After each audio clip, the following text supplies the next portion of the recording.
Tepat pada tanggal 27 Januari 1820 Masehi, Abdul Latif, seorang kiai kampung Senenan, Desa Kemayoran, Kecamatan Bangkalan, Kabupaten Bangkalan, ujung barat Pulau Madura, Jawa Timur, merasakan kegembiraan. Pada hari itu dia mendapatkan karunia dengan lahirnya seorang putra yang diberi nama Muhammad Khalil.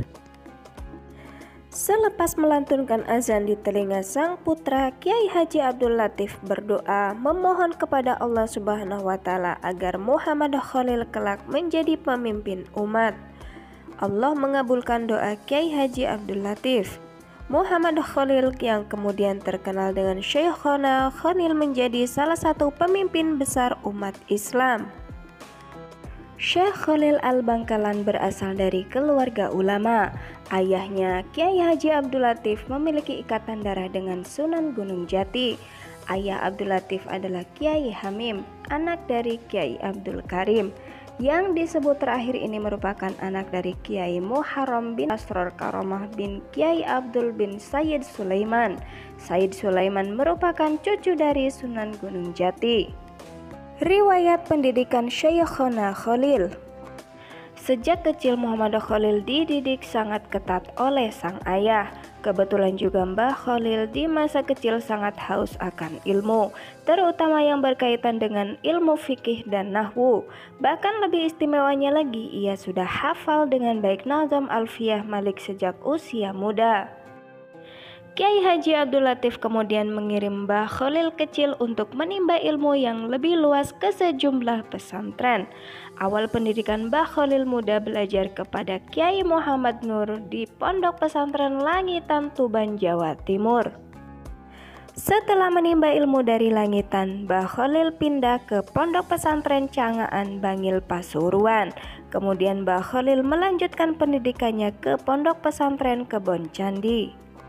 Selama menimba ilmu di pondok pesantren ini, Mbah Khalil belajar dengan Kiai Nur Hasan yang menetap di Sidogiri berjarak 7 km yang harus ditempuh dari Kebon Candi.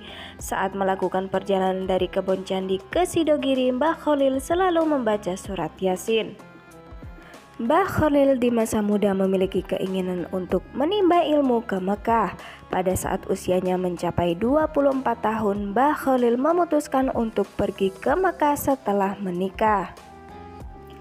Untuk ongkos melakukan perjalanan bisa ia tutupi dari hasil kerja kerasnya menabung saat masih menyantri di Banyuwangi. Selama melakukan pelayaran menuju Mekah, konon Mbah Khalil berpuasa. Hal ini disebabkan bukan karena untuk menghemat uang, namun tujuan ini agar dapat lebih mendekatkan diri kepada Allah dan agar selamat sampai tujuan. Karomah Mbah Khalil. Karomah merupakan perkara yang sangat luar biasa yang tampak pada seorang wali yang tidak disertai dengan pengakuan seorang nabi. Dari sosok Mbah Khalil yang merupakan seorang ulama besar tentunya memiliki karomah. Berikut karomah Mbah Khalil dari berbagai sumber yang telah kami rangkum, di antaranya: tertawa keras saat sholat. Pada suatu hari saat melakukan sholat berjamaah yang dipimpin oleh seorang kiai pondok pesantren tempat Mbah Khalil muda menimba ilmu, ia tertawa cukup keras. Setelah selesai sholat, kiai tersebut menegur Mbah Khalil atas tindakan yang ia lakukan memang dilarang dalam Islam. Syekh Khalil pun menjawab hal yang menyebabkan ia bisa tertawa keras. Ketika sholat berjamaah berlangsung, ia melihat berkat makanan yang dibawa pulang sehabis kenduri di atas kepala sang kiai. Mendengar jawaban tersebut, sang kiai pun sadar dan malu atas sholat yang dipimpinnya. Dapat membelah diri. Mbah Khalil memiliki kemampuan yaitu membelah diri. Ia bisa berada di beberapa tempat dalam waktu bersamaan. Pernah terjadi peristiwa aneh di saat ia sedang mengajar di pesantren. Saat berceramah, Mbah Khalil melakukan sesuatu yang tidak terlihat oleh mata. Tiba-tiba baju dan sarung beliau nampak basah kuyup. Setengah bulan kemudian teka-teki tersebut terjawab. Ada seorang nelayan sowan mendatangi Mbah Khalil. Dia mengucapkan terima kasih kepada Mbah Khalil karena sudah menolongnya di saat perahunya mengalami pecah di tengah laut. ditangkap lalu dibebaskan oleh Belanda. Syekh Khalil pernah ditangkap oleh Belanda karena dituduh melindungi beberapa orang yang terlibat perlawanan terhadap kolonial di pondok pesantrennya. Pada saat ditangkapnya Syekh Khalil, terjadi hal aneh yang tidak bisa mereka mengerti, seperti tidak bisa dikuncinya pintu penjara, sehingga membuat mereka harus berjaga penuh agar tahanan tidak melarikan diri. Banyak orang yang berdatangan untuk menjenguk Syekh Khalil dan memberi makanan, bahkan sampai banyak orang yang meminta ingin ikut ditahan bersamanya. Kejadian tersebut membuat pihak Belanda untuk merelakan Syekh Khalil dibebaskan.